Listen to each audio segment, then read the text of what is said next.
Peter, "Do you love me sacrificially?" And Peter was responding, "I love you as a friend."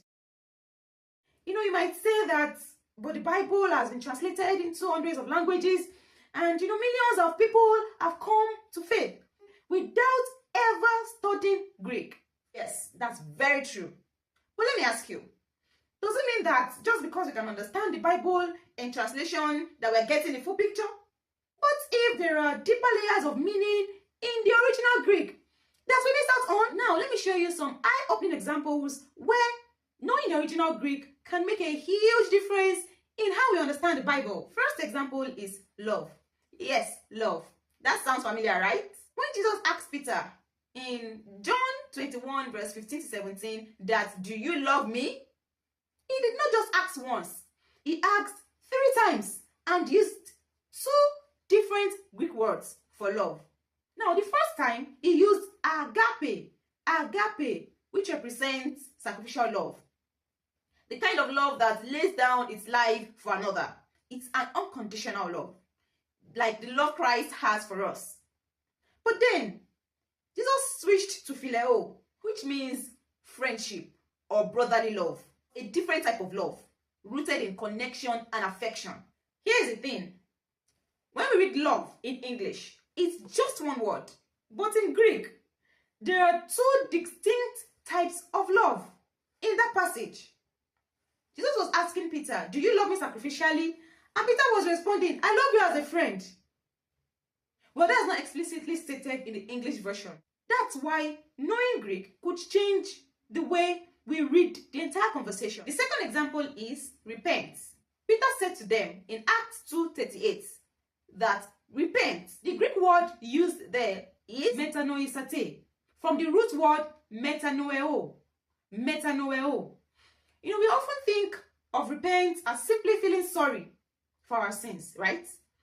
But in Greek, it does not just mean feeling bad. It means complete change of mind. It's not just a moment of regret. It's a full mental and spiritual transformation. A reorientation of how we see ourselves, how we see others, how we see God. It's like shifting gears in a car and going to an entirely different direction. It's about change, not just feeling guilty, not just feeling sorry. Now let's go to the next example. In the opening verses of the Gospel of John, in the beginning was the Word, and the Word was with God, and the Word was God. But in Greek, the word used is logos.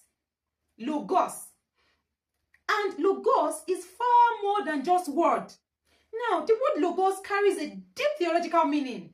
So when John says the Word was with God and the Word was God, he's not just saying that Jesus is the expression of God. That's not all. He's also saying that Jesus is the ultimate divine reason behind all existence. So back to the question. Do you need Greek to understand the Bible? The simple answer is no. The core message of the Bible is clear in translation. But if you want to go deeper, you want to uncover hidden layers and understand the Bible in a richer way, then yes, it's definitely worth learning. Guess what? You don't have to become a Greek scholar. Just understanding some keywords, some concepts can open up a world of meaning that most readers miss. And if you're a pastor, you're a scholar, you're a teacher, you're a Bible student, learning Greek can give you incredible insights that will enhance your study, your teaching, and your ministry. Now that you've seen how much depth the Greek language adds to our understanding of the scripture, I'd love to hear from you. Is there a specific word or verse that you're always confused about? Drop it in the comment section below. I just might break it down in the next video. I'm Dr. Mojirayo, and my goal is to make biblical languages and research simple for everyone. If you're excited about learning Greek, or you just want to dive deeper into the scripture, or you want to learn research, you want to learn how to write your paper, your thesis, your dissertation, your project, kindly subscribe and hit the bell icon so you never miss a lesson. Thanks for watching. Until next time, keep growing, keep digging deep, and keep learning with Dr. Mojirayo. Bye!